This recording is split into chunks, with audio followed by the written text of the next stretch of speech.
मेहदी भाई बताइएगा कि अगर दुआ जहरा की रिपोर्ट जो है, मेडिकल रिपोर्ट जो करवाने के लिए बोला गया है, अगर उसमें भी उसकी एज जो है वो 18 साल की बता दी जाती है, तो उसके बाद फिर क्या रास्ता बचता है? देखिए, मेरी मोअज़्ज़ज़ अदलिया से रिक्वेस्ट है, और पहली चीज़ मैं उन्हें अप्रिशिएट करूँगा, उन्होंने बच्ची मेरे डॉक्यूमेंट्स देखने के बाद बच्ची का जो बच्ची वर्बली बोल रही थी कि मैं 18 की हूँ, उन्होंने कहा कि नहीं, आपका टेस्ट करवाना पड़ेगा। मैं अप्रिशिएट करता हूँ इस चीज़ को। मेरी सिर्फ उनसे ये रिक्वेस्ट है जी, 5 रुकनी डॉक्टर्स का पैनल,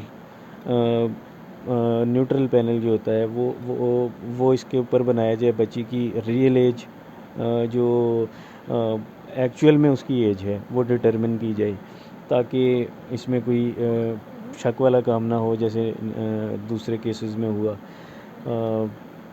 मेरी शायद एक चीज़, मैं एक और पॉइंट आपको मैं थोड़ा सा क्लियर कर दूँ। जब ये क्राइम कमिट होता है, डेट उस वक्त देखी जाती है जब ये क्राइम कमिट हुआ था। बच्ची 13 साल 11 महीने की थी, मेरे शादी 16 साल 11 महीने हुए थे उस वक्त। तो ये चीज़ें हैं। अगर आज के ये डॉक्यूमेंट्स के हिसाब से अगर आज आप देख रही हैं, ये एक्चुअली में उस दिन के हिसाब से देखना पड़ेगा जिस दिन ये बच्ची बच्ची को गायब अगवा हुई। करके लेके गए। अगले दिन उन्होंने निकाह का ड्रामा किया, जिसका ड्राप सीन ऑलरेडी हो चुका हुआ है।